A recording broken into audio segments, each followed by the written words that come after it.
prison of selective invisibility. This angle explores the quiet one not as a natural introvert, but as a person who has undergone active emotional suppression. The silence isn't a lack of words. It is a sophisticated, protective wall built during childhood to survive a lack of psychological safety. The paradox is that the silence which once protected their peace now ensures their isolation. Have you ever sat in a room full of laughter feeling like a ghost? You're there. You're nodding. You're smiling at the right times. You're playing the part.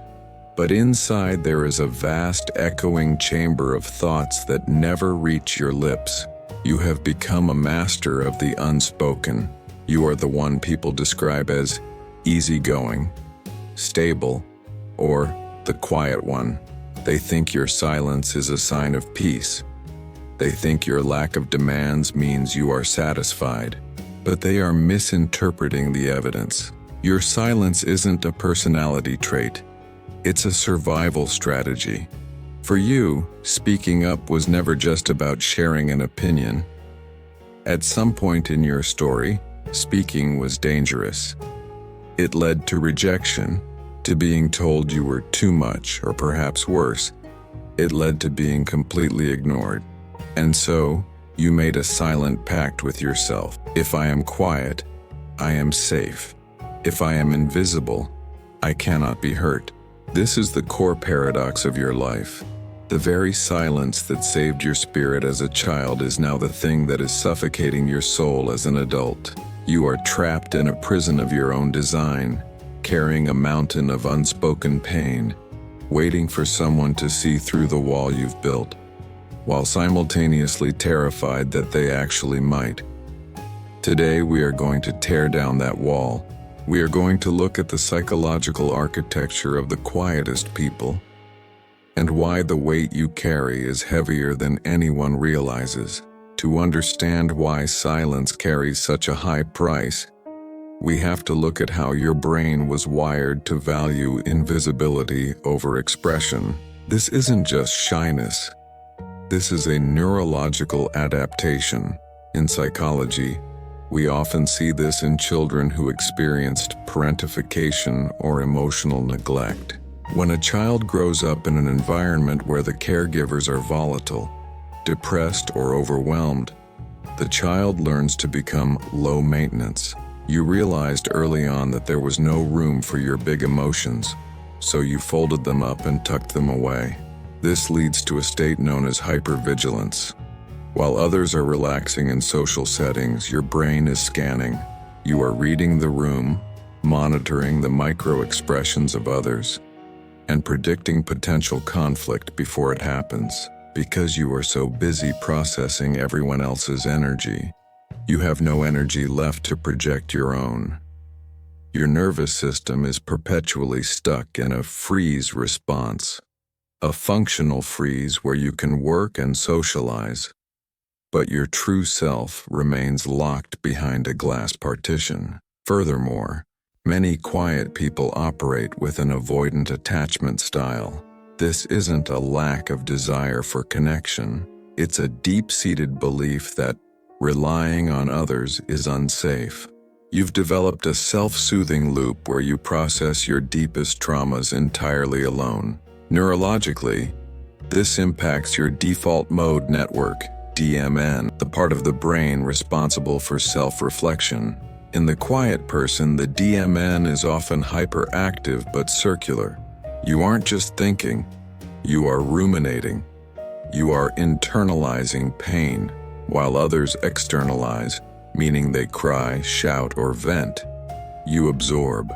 You are a psychological sponge, soaking up the tension of the world around you, until the sponge is so heavy it can no longer be lifted. There is a profound, invisible grief in being the quiet one. It is the grief of the unwitnessed life. The philosopher Friedrich Nietzsche once wrote, "He who has a why to live can bear almost any how." But for the quietest among us, the why is often buried under the weight of should. You should be the rock. You feel you should be the one who doesn't complain, The emotional cost of this is a slow erosion of the self. Every time you swallow a boundary, every time you hide your sadness to keep the peace, you are committing a small act of self-betrayal. You are sacrificing your authenticity for belonging. But as Brené Brown often notes, fitting in is the opposite of belonging. Fitting in is changing who you are to be accepted. Belonging is being who you are and being accepted for it. The quiet person lives in the invisible grief. It's the pain of being fine when you are falling apart. It's the exhaustion of having a high-functioning exterior, while your interior is a graveyard of unexpressed needs. Carl Jung spoke extensively about the shadow. For the quiet person, the shadow isn't just anger or dark impulses. The shadow is often their own light, their own voice, and their own right to occupy space. You carry the pain of a suppressed identity. You have become a background character in your own movie, watching others live loudly while you hold the camera, hoping that one day, someone will ask to see what's behind the lens. This pain doesn't stay hidden forever. It leaks out into your adult life in ways you might not even recognize as trauma. These are not personality traits. They are coping mechanisms. The ghosting reflex. When a relationship gets too deep or a conflict arises, your instinct is to disappear. Silence is your weapon and your shield. You leave before you can be left. The delayed emotional explosion. You are calm for months, absorbing everyone's stress, until one tiny thing, a dropped glass, a late text, causes a total meltdown. This is your emotional container overflowing. The chameleon effect. You are so good at being what others need that you've lost track of what you like. In silence, you mirror others to avoid friction, chronic fatigue. You are perpetually tired, not because you lack sleep, but because holding a mask in place for 16 hours a day is physically draining. Hyperindependence. You refuse to ask for help even when you're drowning. To ask for help is to be loud, and loud is dangerous. The observer. Stance. You feel like a spectator in your own life. You analyze your feelings instead of feeling them. The first step to unlearning this is the most painful. You must stop gaslighting yourself. You must stop telling yourself that it wasn't that bad, or others have it worse. Your pain is valid not because of what happened to you, but because of what didn't happen for you. You weren't heard. You weren't seen. And you've continued that cycle by refusing to see yourself. Witnessing your own pain is the only way to begin the unlearning of the silence. Healing for the quiet person is not about becoming the loudest person in the room. It's not about forced extroversion. It is about reclaiming the right to be known. It begins with inner child reparenting. It's about looking at that younger version of you, the one who learned to stay quiet to survive, and saying, "It's safe to speak now. I am listening, even if no one else is." It involves shadow work, bringing those suppressed needs and loud emotions out of the dark. It's okay to be angry. It's okay to be demanding. It's okay to be too much.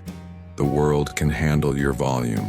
There is a beautiful quote by the poet Rainer Maria Rilke: "Everything is blooming most recklessly. If it were voices instead of colors, there would be an unbelievable shrieking into the heart of the night." Your healing is about turning your internal colors into voices. It's about choosing softness over stone. You've spent your life being a rock for everyone else, but a rock cannot grow. Only soil can grow. And soil is soft, vulnerable, and open to the elements. You don't need to be fixed because you aren't broken. You are a masterpiece that has been covered by a veil for too long. The pain you carry is simply the energy of the life you haven't allowed yourself to live yet. If this resonated with you, It's because your silence is ready to end. You don't have to scream to be heard. You just have to start by whispering your truth to yourself. You are here. You matter. And your voice is the only thing that can set you free. If you found comfort in these words, consider subscribing and sharing your story in the comments. Sometimes the first step to healing is simply realizing you aren't the only one carrying the silence.